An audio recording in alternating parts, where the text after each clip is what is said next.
Hey Gators and sports fans, get all your Gator talk, news, analysis, and opinions on the Pod Up with Matthews in the Morning podcast.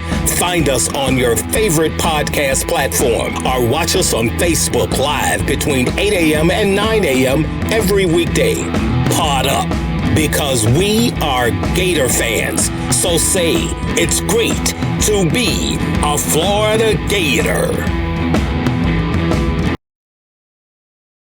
Oh, we're on. Oh, hell.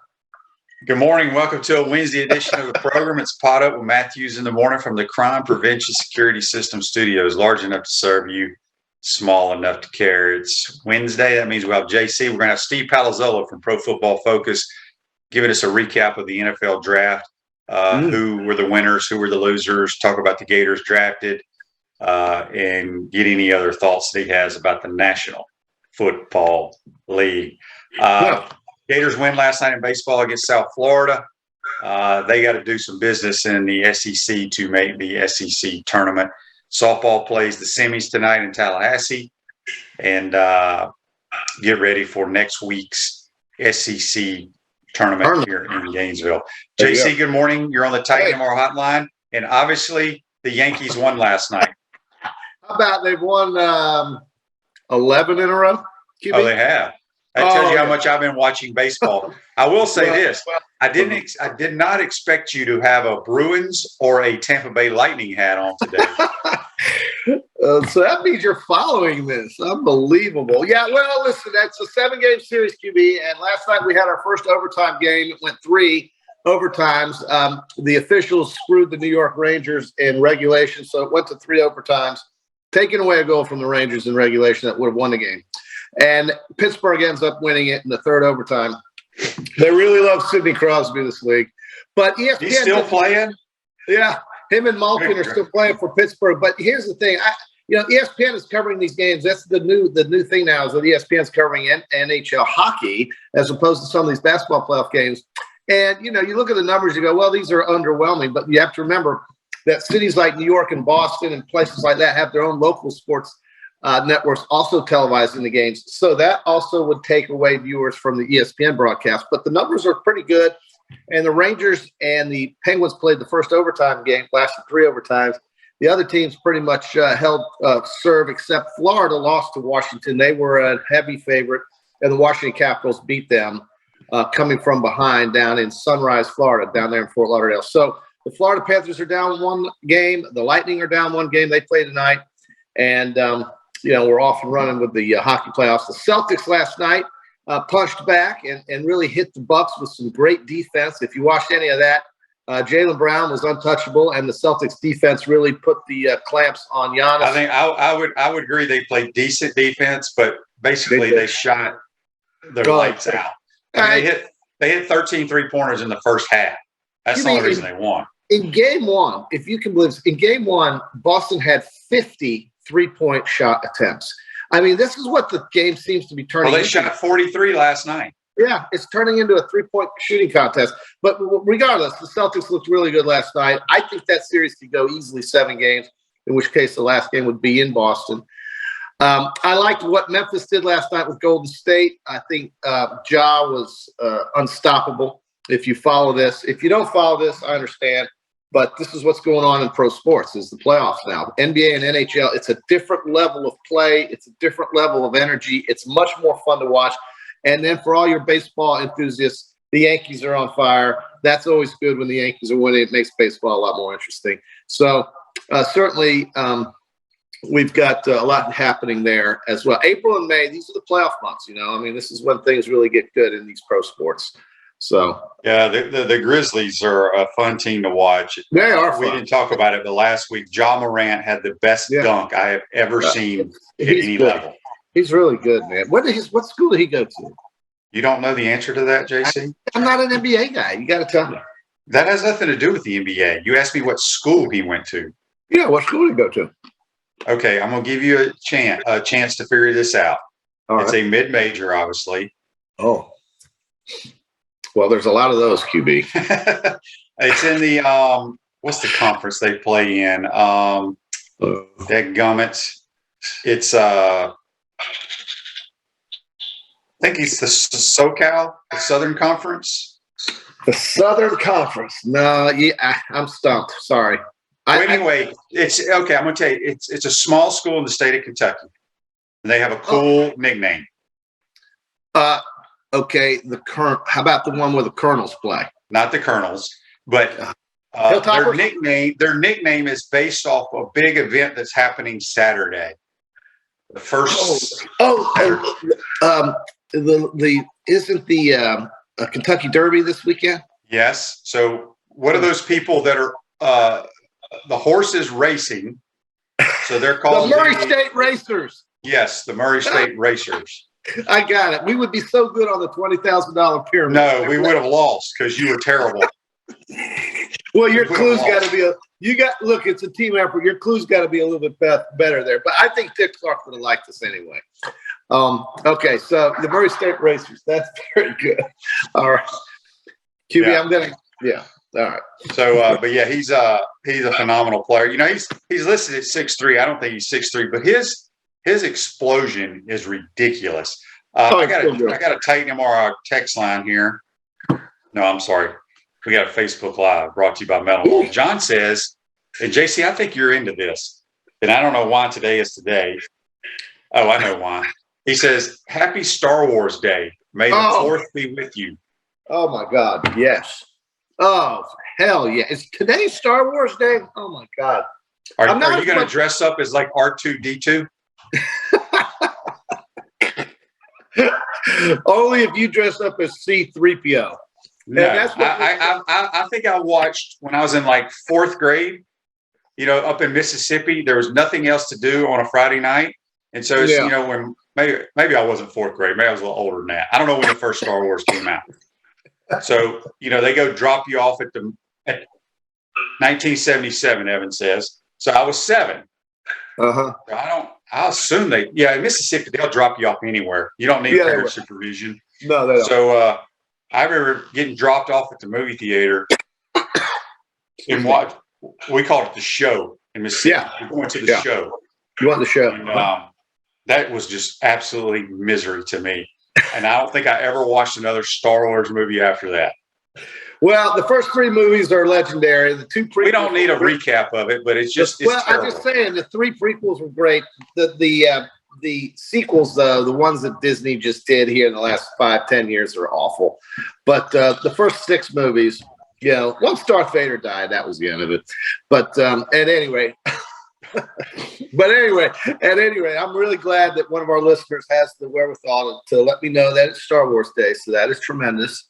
We're very happy about that. You know what else is going on, QB, that might be of more interest to you, but really nothing is going to be known until it's over. And that is out in Scottsdale, Arizona. They're going to have the annual coaches and administrators college football meetings. And there are a lot of things to discuss, as you would know, and as we've talked about. And rather than rehash all the things that they have to talk about, there's going to be a lot of things talked about. So I don't know if all of these issues are solvable during these meetings, but maybe they can come up with some common sense proposals to make things a little better with the transfer portal. And my goal today was not to talk about that. I know. I'm just saying that's happening today. You can't avoid it. This is a college football town. I know. But we don't have to. I mean, we don't have to talk about it. But there is a big meeting. These are big meetings. They have to get a hold of this thing quick, or it's already a disaster. These Facebook Lives brought to you by Mellaw. Jody said, "I'd rather talk NIL than Star Wars." Chris says, "I agree. Funky looking animals that talk are stupid." They're not animals. They're aliens. No, it's a damn gorilla. He's a Wookiee. Whatever. Dan says they are all on TBS today if you're interested. So JC, hunker down on WTBS and watch all the Star Wars movies. Greg says our secretary at work has Star Wars tattoos. Shaking my damn head. Oh, and Rick says he was dropped off at the movies too. The War of Worlds scared the hell out of him, and he walked home in the dark. Yes, H.G. Wells, great show about Martians that came here and took over the Earth, but then died. You know what killed the Martians in the War of the Worlds, QB? I wasn't listening. I was reading. What? Do you know what killed the Martians in the War of the Worlds? There No, was an H.G. Wells. I've never even heard of that movie.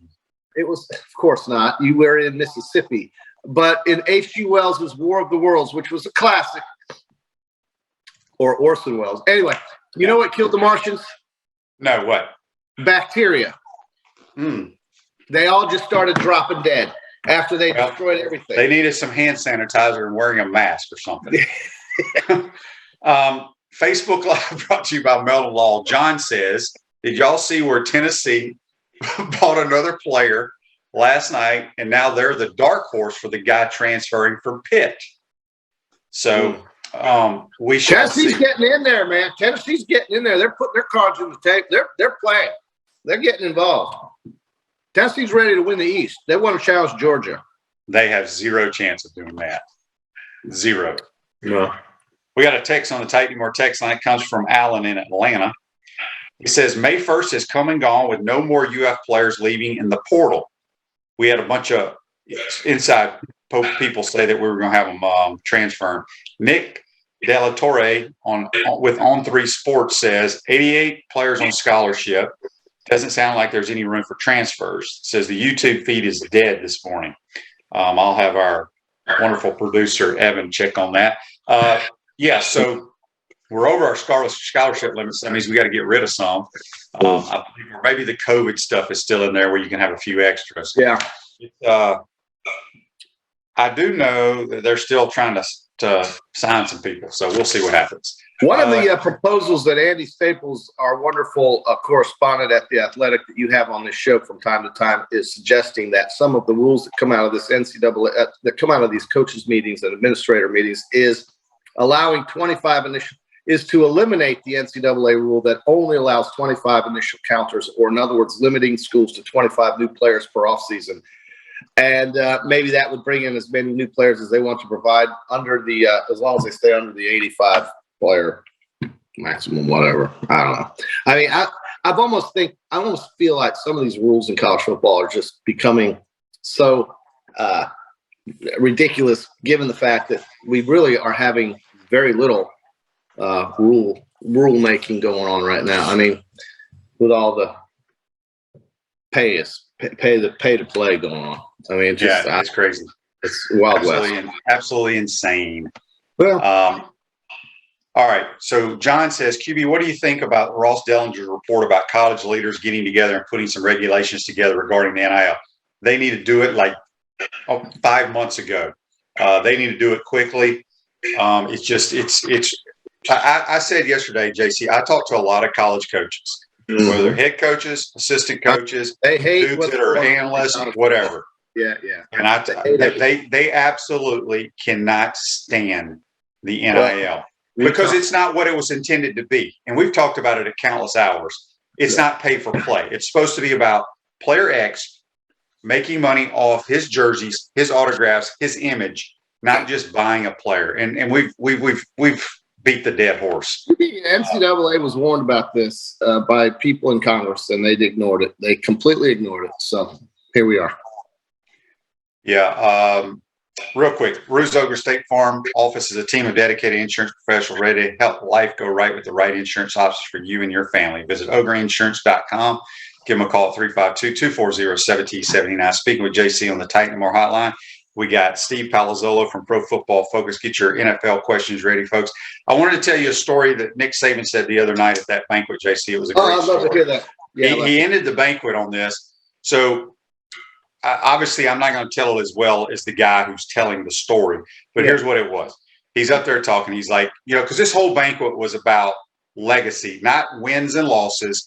It was about what coaches, how they impact players, things they do off the field.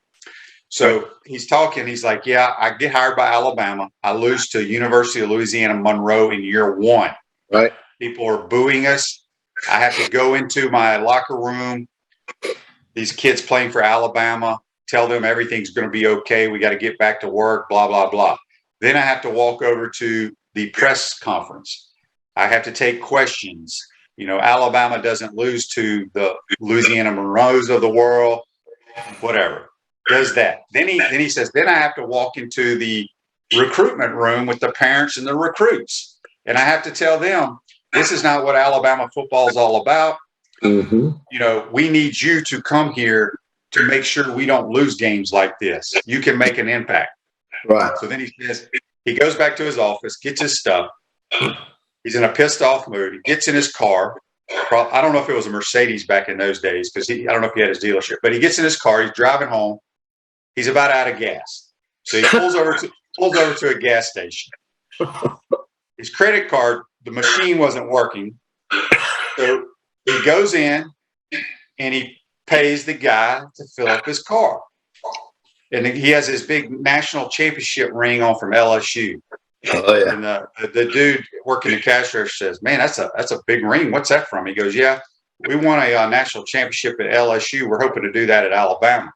Cash register guy goes, "Well, as long as that Nick Saban's the coach, we ain't winning shit here." That guy had no idea who he was. He didn't even know that was Nick. I about died. I thought that was one of the greatest stories ever. Hey, and here's the truth. When Nick was at LSU QB, he lost to UAB. He sure as hell did. He lost to UAB as an LSU coach before that national title happened. So it can happen. I mean, those kinds of things. It's college football, but that's a great story. That is a great story. I mean, could you imagine what that idiot behind the counter now thinks? He's because we ain't winning anything with that Nick Saban guy. Yeah, Nick Saban guy. Well, I would think and maybe hope that years and years and years later now that he had told all his friends that Nick Saban walked into my gas station and I didn't even know it and he had a ring on. But that's good stuff, man.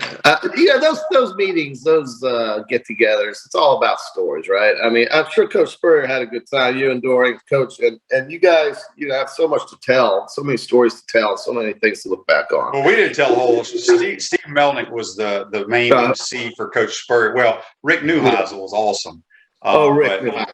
But Melnick had some good stories about Coach because they were roommates in college. Did Neuheisel say anything interesting? Because I really love listening to him on the radio during the day on college football. Did he say anything good about anything in the current landscape?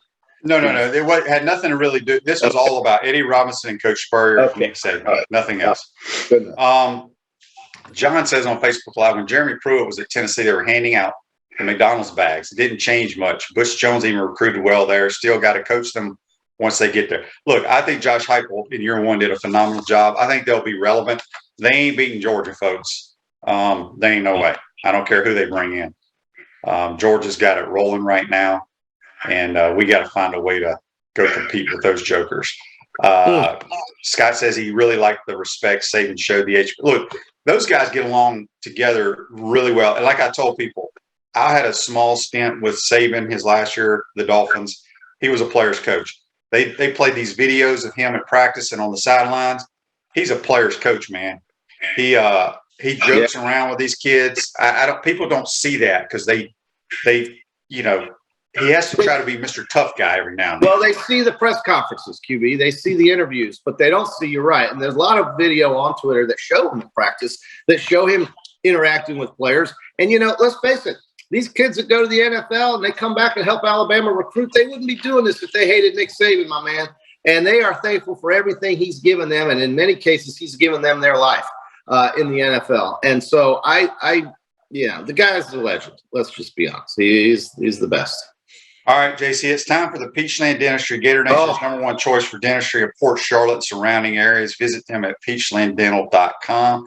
Okay. We got the Wells Fargo, which I don't know why they moved this out of Charlotte. You got any idea? Sure did. No, I can't answer that question. They're playing it up in Washington and D.C. area, and I don't really know why. The Wells Fargo it wasn't a major, but it was one of those tournaments that all the players that play in majors go to. It was kind of like, I guess you could consider it kind of like Jack's tournament at Muirfield. They all go. Everybody goes there. And wow, that's kind of surprising. You're right. They brought it up to Maryland. So we're 2 weeks away from the PGA Championship in Southern Hills out in Oklahoma. So I'm going to give you first pick. Who you got? Well, my guy John Rahm won the Mexican Open or whatever it was down in Mexico last week, and I'm really loving on that, which means I'm going to pick him for the PGA. But since we're not doing the PGA and we're doing the Wells Fargo instead, I'm going to start off by taking Webb Simpson. Good pick, Webb Simpson. He has a gator on his bag, and Paul Tesori. He plays these well, these tournaments. I'm going to take the Kansas Jayhawk, Gary Woodland. Okay, Gary Woodland. That's interesting. Andy on Facebook Live says, "Here we go, John Rahm." That's who you pick every week. I do love him. Kind of like the way you pick Xander. It's okay though, because Rahm's good, right? I mean, he wins, so you want to pick winners. I'm going to go with. I think I'm going to go with. I want to go with. Gee whiz, I don't want to take him. I don't want to take him either. I didn't have these picks ready, QB, and I should have, but I didn't. Well, that's bad preparation. Nick Saban would not be very happy. Nick Saban would be pissed right now. Okay, well, in that case, I don't want to hold anyone up here. I'll go ahead and take a guy who's been playing well lately. I don't know if he's good enough to win this, but he has been playing well, and that's Lucas Glover. Lucas Glover. You know where he played his college golf? Yeah, I used to. Georgia? No. It's close to Georgia, though. Oh, how about Clemson? Yep. Yeah. Yep. Yep. Rick, we're going to get to our Derby picks here in just a second. I'm going to take an Englishman, Matthew Fitzpatrick. Nice. Okay, give me Sepp Straka to round it out. All right. So JC has a Wake Forest guy, a Clemson guy, and a Georgia guy. Damn right. And I'm going to go back across the pond and take Terrell Hatton. Oh, okay. Interesting. You would take the Englishman, Terrell Hatton. Yeah. The Englishman. All right. So, JC, are you a Kentucky Derby guy? Not at all. I don't get into that at all. Horse racing to me is kind of like it's because it's so different every year. I don't know anything about horses. I think they're beautiful. I love watching them. I like watching the movies 10 years later about the one who won out as a 50-1 dog. I like betting on it if I can, but I usually can't because I live in the great state of Florida where they don't let you bet on anything unless you're there at the pari-mutuel facility, which I hate those places. So I don't know. Well, speaking of horse racing, we're going to get to This Day in Sports, which is brought to you by our good friends at Comfort Temp. Comfort is our business. Peace of mind is our promise. Beat the summer heat and schedule your air conditioner's tune-up today, keeping you chill and the Florida heat far away. Comfort Temp Heating and Air. Call us today at 352-376-2366. JC, you got your AC cranking over there? Oh man, we're about to hit the 90-degree days now. It ran for $6. You better have this thing working or you're dead. Okay, so This Day in Sports on this day in 2019 that would have been Star Wars Day in 2019. May the 4th be with you. The 145th Kentucky Derby, the stewards disqualified. You remember this? First across the line was maximum security for interference. The long shot, Country House, is declared the winner. First DQ in race history for a race infraction. No idea. Had no idea. You don't remember that? I don't. Oh, I do. That's the first time it ever happened. Everybody's celebrating, and then like an hour later, they come back and say maximum security. He had pass interference on you lost. Country House. Oh man, poor. Well, good for Country House. Did that mean that all the people that got paid at the window for max security had to give back their money? And I don't think they don't pay out until it like hits the legit board, right? Okay. I don't know. I don't know how that was an hour later. You're gonna make them wait for an hour? I don't know about that. I don't know if it was an hour. Maybe it wasn't an hour. I'm more interested in who wins the money at Country House.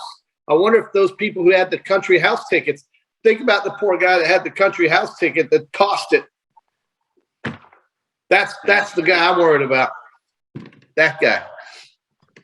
Joseph says there's no difference than NASCAR except they are on real horses instead of horses under the hood. They all make left turns. Yeah. Well, I mean, to me, gosh, the guy with the white hair, Baffert, doesn't he always win? And then he got caught for cheating.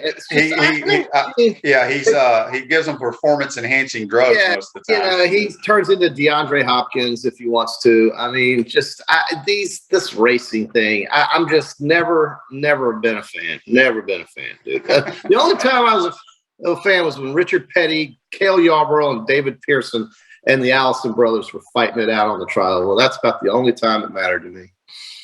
So our listeners are awesome. John says, just a heads up, QB, tomorrow will be Cinco de Mayo. Yes, I know all about that one. But that's still between that and St. Patrick's Day and stuff. I can't figure out why we celebrate those. It's just a way for people to go drink. Well, there's a story of Cinco de Mayo. It's when the French were massacred and there was a liberation for the Mexican armies. So right, but that has nothing to do with us. That's true. But you know what I'm saying? It's just a way for restaurants and people like yourself, JC, to go out and celebrate. Andy says the 9-horse, which I picked the 9-horse. Buddy Martin had me on his show, and I had to pick a 9-horse. I mean, had to pick a horse. And I don't know any of these guys. I said, just give me the 9-horse. That's what I do in NASCAR. Give me Chase Elliott. He's number 9. Tiz the Bomb is his name. Tiz the Bomb has great lineage. Seattle Slew and Secretariat, and has won 5 of 7 races. Well, look at there. But he's 30-1. JC, put some money on number 9. There's your pick. Come from the outside. Okay. Here's some not inside information, but Greg says Baffert is banned from Churchill, but he moved 3 of his horses to other trainers so they could be entered in the Kentucky Derby. Is that a permanent ban? I don't know. Yeah. See, and again, it comes down to the legitimacy of all this. And that's why I just can't get into some of these sports, man, where they dope you up, the rushes cheat, the horses are wrong, the owners and the trainers are all crazy. It's just I'm not into it. But I'll watch it, for 2 minutes. It's 2 minutes of fun, and that'll be the extent of it for me. And Rick says they only pay when the race is declared, quote, official. Okay. So yeah. There you go. JC, are you not going to be dressed up in a suit watching this somewhere? I would if I was in Louisville actually there. But people have house parties and you get dressed up. But see, they're into that horse thing. They're into the racing and all that. I'll be golfing somewhere. You let me know who wins. The race isn't until like 6:45. Yeah, that's true. But I'll still be golfing by that hour or playing tennis or something because the sun doesn't go down till 8. So I love it. So active.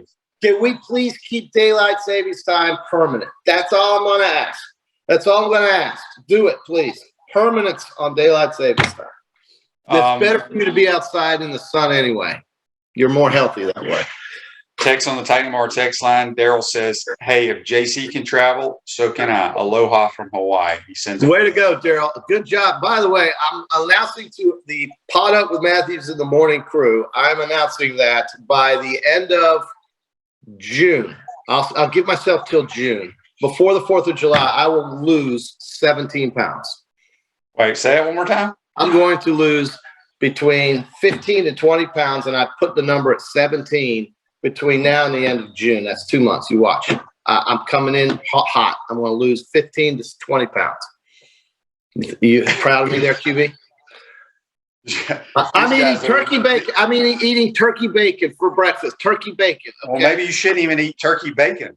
Well, it's better than the other bacon. It's all greasy. Right, but do you have to eat bacon?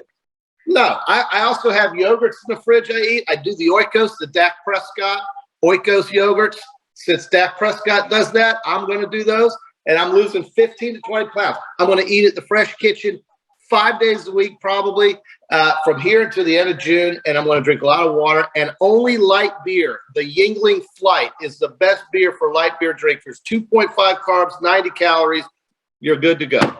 So my question is, if you do not lose 17 pounds, what do our loyal listeners get? Well, they get to continue to see my fat face on the screen, but I'm going to make it smaller. So that's what they're going to get. They're going to get me slimmer, trimmer, and meaner. I'm going to hit the golf ball even farther than I do.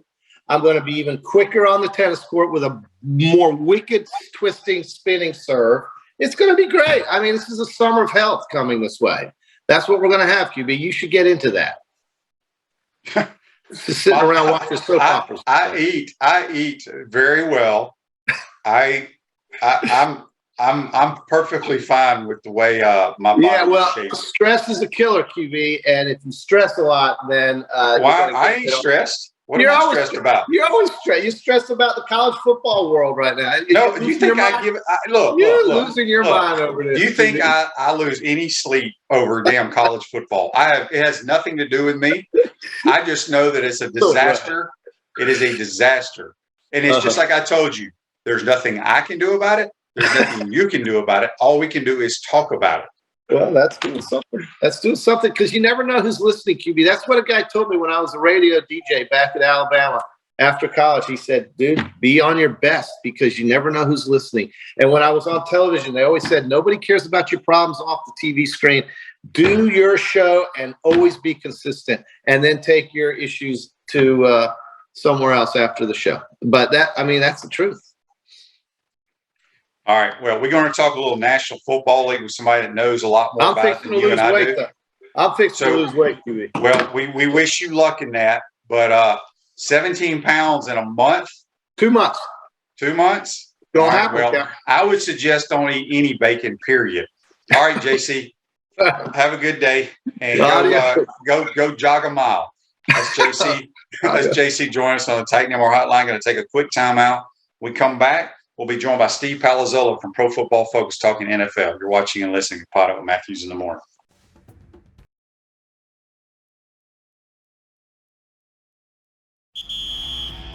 We want to take this moment to thank all our sponsors who keep the show going and pay the bills. Crime Prevention Security Systems, large enough to serve you, small enough to care. Titan MRI, Gainesville's only locally owned and operated MRI facility. Meldon Law, won't back down. Peachland Dental, Gator Nation's first choice for dentistry in Port Charlotte. Comfort Temp. Comfort is our business, peace of mind is our promise. QC Kinetics. Live pain-free with QC Kinetics. Celebration Point Town Center. Chris Doring Mortgage. Our Gridiron sponsors are Auto ER, UF Bookstores, Celebration Point Town Center, South State Bank, Chris Doring Mortgage, Silverback Concrete Co., Ruse Ogra Agent, State Farm Insurance. Some of our touchdown sponsors are Campus USA Credit Union, Adams Rib Company, Doreen Weeby Realtor, Caldwell Banker, MM Parish, Gator Dominoes, Celebrate Primary Care, Gator Bait Ironwood Media, Golf Course, Style Cuts, Big Mills Cheesesteaks. If you are interested in promoting your business on the show, visit potupwithshane.com and click the Advertise button. Again, thank you to all the great businesses that support the show. If you like what we are doing here, make sure you follow us and support the businesses that support us. Pro football legend Emmitt Smith understands your joint pain. It does not surprise me that there are a ton of people out there that's in pain. That's why Emmitt is such a proponent of QC Kinetics, offering real lasting joint pain relief with non-surgical, all-natural biologic treatments. Whether it's a joint pain, ankle pain, shoulder pain, neck pain, back pain, hip pain, any kind of pain, the body eventually will break down when it's under that much stress. That stress can cloud your judgment to the point that you'll just say yes to the scalpel or yes to another prescription of pain pills. But maybe it's time for a second opinion from QC Kinetics. The reason why I would recommend this is because the natural biologics that QC Kinetics is providing you gives your body a chance to naturally heal itself. Restorative, regenerative solutions are here. Get lasting relief and live your life. Call QC Kinetics 352-400-4550. That's 352-400-4550. QC Kinetics 352-400-4550. Welcome back to the Crime Prevention Security System Studios, large enough to serve you, small enough to care. Celebration Points where the Gators go to celebrate with premium brands like Visor's Rooftop, Dave & Buster's, Regal Cinemas, Hotel Indigo, Sensei Asian Bistro, Escapeology, and the HBC's restaurant Spurrier's Gridiron Grill, where every Tuesday you can enjoy 50% off handcrafted martinis from 4 to 10. We'll see you at Celebration Point, where the Gators go to celebrate. We're going to head to the Titan MR Hotline now. We're going to be joined by Pro Football Focus Steve Palazzolo, who has probably not slept in several months due to the NFL draft. Good morning, Steve. How are you, my man? Yeah, just catching up right now. But yeah, thanks for having me. Always great. Yep. Real quick, let's start with the draft. Obviously, I know you guys break down every team, who did well, who did what. In y'all's eyes, who are the teams that had the best draft this year? Yeah, I thought the Ravens were excellent at everything. Just as far as working the draft and moving down when they needed to, accumulating 4 players essentially that were talked about, like 2 actual first rounders, but 4 total players that were talked about going in the first round between Kyle Hamilton from Notre Dame and Tyler Linderbaum from Iowa, David Ojabo, who fell because of his ACL injury, edge defender from Michigan, and then Travis Jones, defensive tackle from UConn. I thought they did a good job accumulating 4th round picks, which is where the value kind of drops off in the draft in general. So it was just a lot of good process by the Ravens. And then the Eagles, I think, have done a really good job accumulating picks as well, which just gives you flexibility. I think that's always a great draft strategy.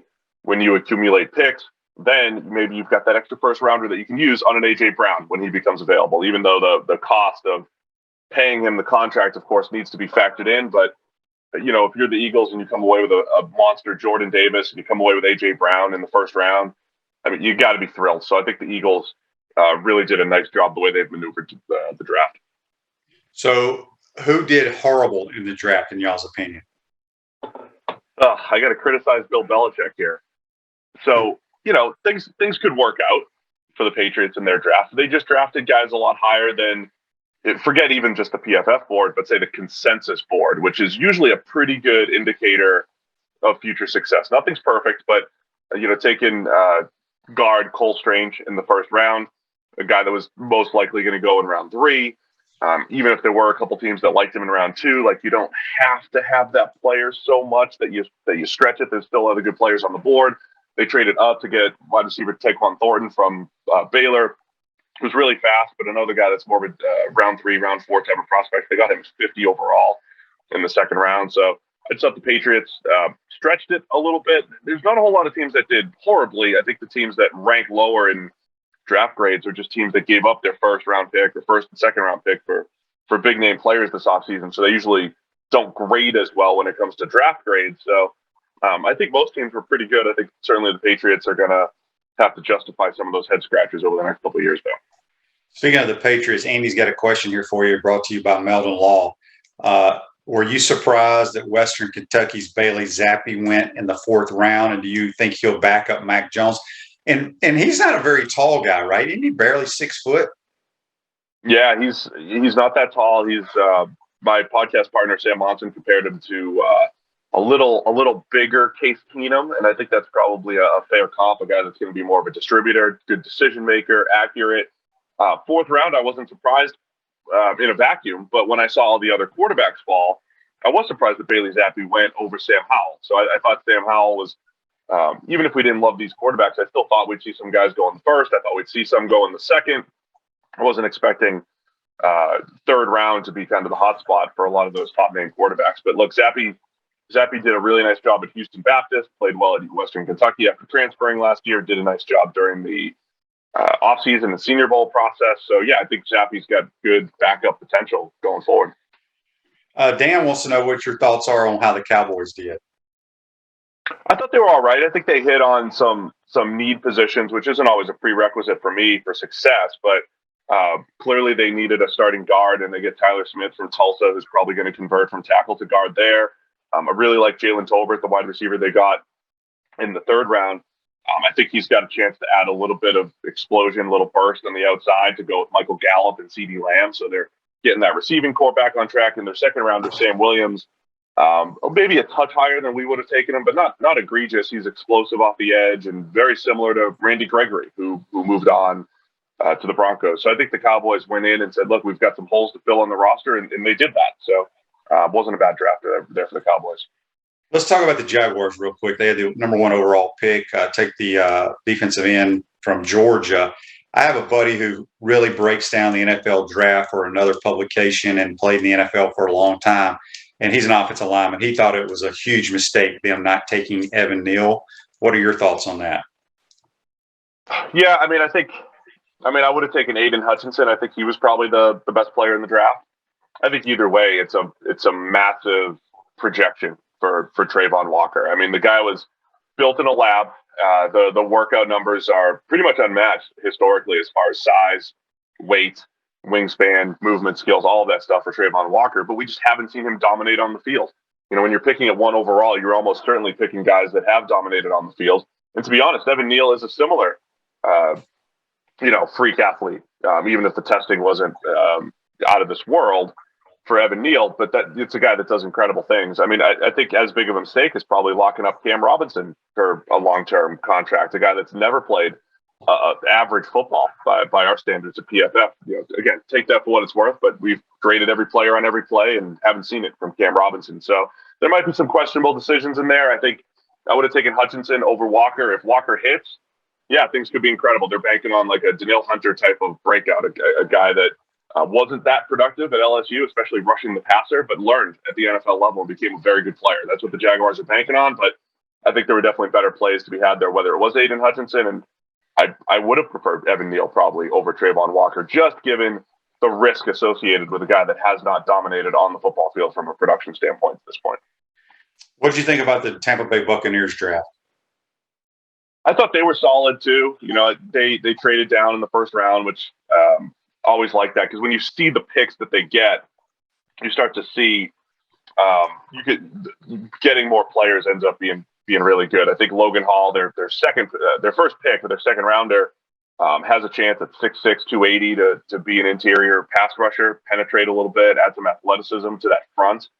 So I think he'll see time right away. Luke Gedeke played tackle at Central Michigan. I think he projects as a guard. I think he has a shot to just be that starting left guard that they needed, right? So you don't necessarily have to fill every need in the draft, but sometimes you're in a spot where you have to attack those positions, and that was a spot for the Bucs. And I really like Rachaad White, the running back in the third round. I'm not a big advocate of taking running backs before the top 100, 120 picks or whatever, but with White, he's so explosive, really shifty, excellent pass catcher out of the backfield, and that's a spot that the Bucs have needed to upgrade. Fournette did some nice stuff last year, but I think White has a chance, as long as he's on the same page with the GOAT, coming out of the backfield, he's got a chance to add a little juice to that offense. At Chris Doring Mortgage, they do mortgage lending right, helping home buyers throughout Gainesville and North Central Florida. Call Chris Doring Mortgage today at 352-244-0840. Speaking with Steve Palazzolo from Pro Football Focus, you can follow Steve on Twitter at PFF_Steve. John had a question earlier on Facebook Live, and I'll answer it another time, but I want to get your thoughts on this. He said, QB, did you hear Ryan Tannehill say it wasn't his job to mentor Malik Willis? Playing in the NFL like you did, what is your take on that? I think it's absolutely ridiculous. I'd like to hear what you have to say about that. Obviously, all quarterbacks, where you're a starter, the number 2 guy, number 3 guy, you got to understand your role. And eventually, the young guy that's drafted first round is going to take your job. And I feel like it's a veteran's job to help them out as much as possible. Your thoughts on that, Steve? Yeah, I didn't hear it within the context. All I heard was the soundbite, and I think maybe the soundbite captures the context. I don't know, but we definitely live in a world where the quote seems to hold more weight than the context. If the context is, look, like the Tennessee Titans are paying me $30 million to play quarterback, that's my job, then I agree with Tannehill. That is his job, is to go out there and play quarterback. He's not there to be a coach, if that's right. The context of what he's saying. If it's being perceived as like, well, I'm not going to help him learn the playbook, I'm the starter. That's not what he said. If it's literally not his job to mentor Malik Willis. Now, would it be a good teammate?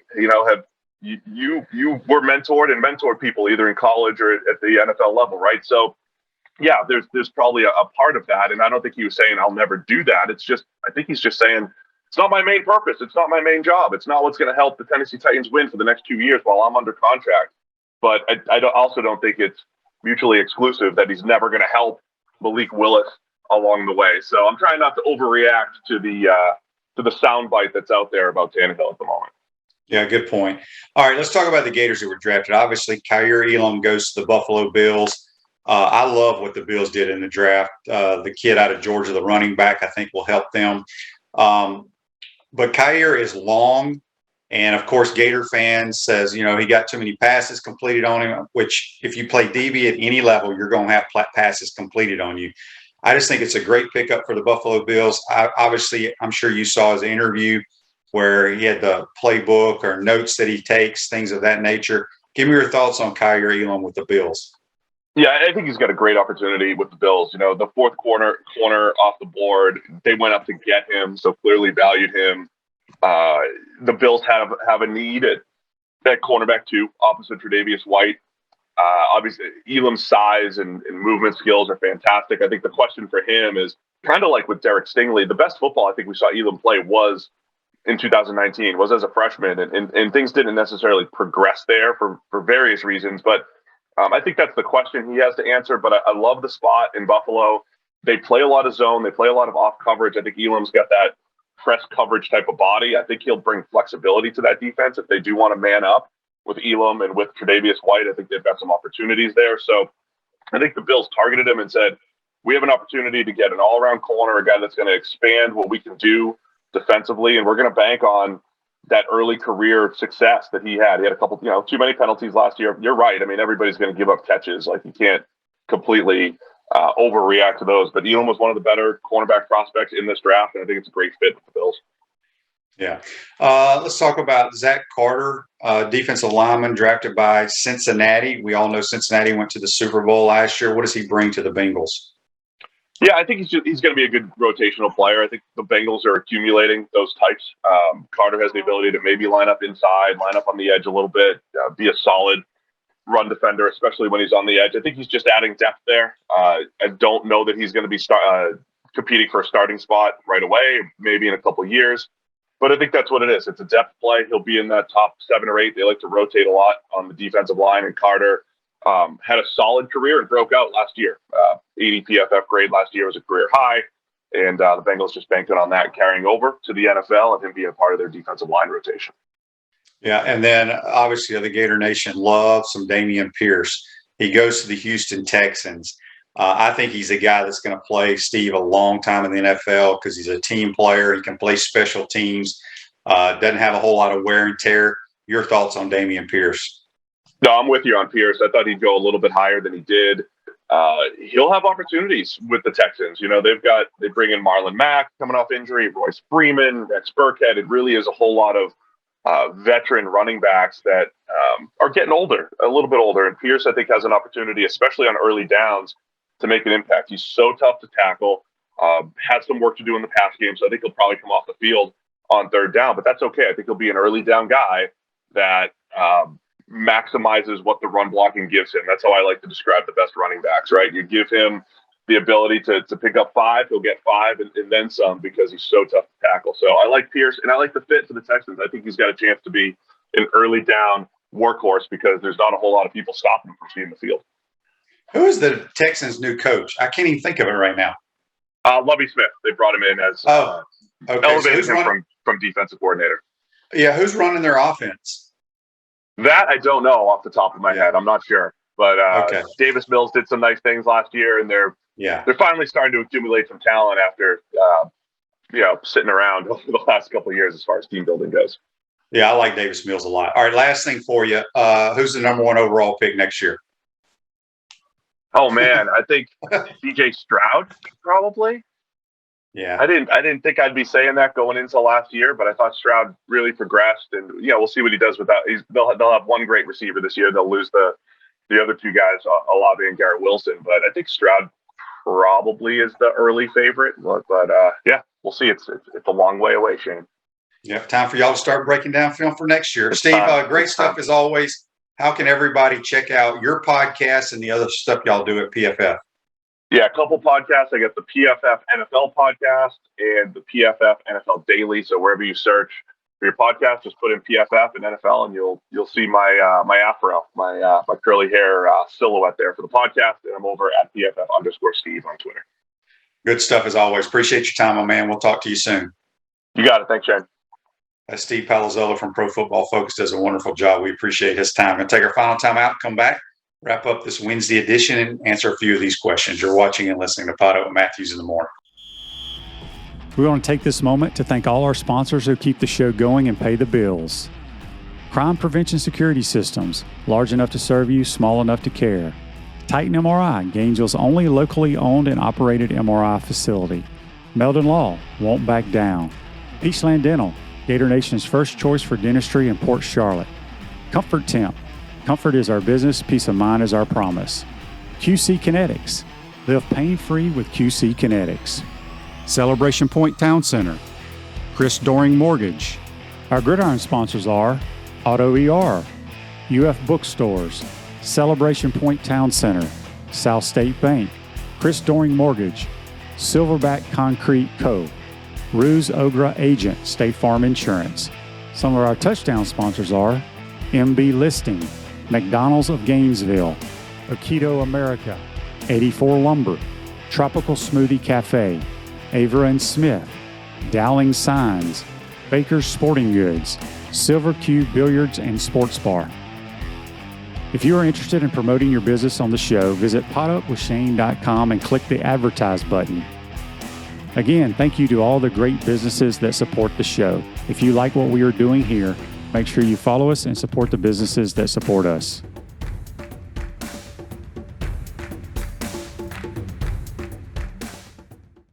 Welcome back to the Crime Prevention Security System Studios, large enough to serve you, small enough to care. South State Bank, we understand that small businesses need a community business partner they can rely on. South State has 4 convenient Alachua County locations. South State Bank, banking forward, member FDIC. I want to thank JC and Steve Palazzolo for joining us on the Titan Memorial Hotline. Andy says Pep Hamilton is the QB coach. He was the QB coach for the Bears when Rex was there with Lovey. He does a good job. John says Will Anderson goes #1 next year. Book it. That dude's a good player. He can disrupt a football game. There's no question about it. But we appreciate Steve joining us. He's got great information. Follow him on Twitter and get all your information there. Florida plays Florida State tonight in softball. I can't remember who they're playing this weekend. I want to say they have like FAU or somebody. I don't even know who it is. I should know that. I'm embarrassed. And then next week should be a good time in Gainesville. The SEC softball tournament will be held at KDC Shoal Presley Stadium. Dan says depends on what the Jaguars need at 1 next year. If the Jaguars are picking first next year, I don't think they will, but they need to take the kid Will Anderson. They need to rush the passer for sure. But I hope you enjoyed today's program. Real quick, let's talk about our good friends at QC Kinetics. If you got joint pain in your knees, shoulders, hip, or back that won't go away, you need to check out QC Kinetics for long-lasting relief. No surgery, drugs, or downtime. Schedule your free consultation at QC Kinetics, 352-400-4550. JC may have to call QC Kinetics after his relentless training here, trying to lose weight while he is jogging and drinking Yingling Light. Somebody quoted text that. That was great. But we appreciate you guys listening to the program. UF is done with SEC play. That's correct, Dan. I just couldn't remember. They have somebody this weekend. They're playing 2 games. I don't know who it's against. So anyway, have a great Star Wars day, all you Star Wars fans out there. And we will see you tomorrow. Trying to get the fans fired up. 2nd down and 10. Matthews rolling to his right, in trouble. Can't find anyone. Now he throws it for Harrison Houston, who makes the catch. He's in the open field. Harrison to the 20. They're not going to catch him. Touchdown, Gators!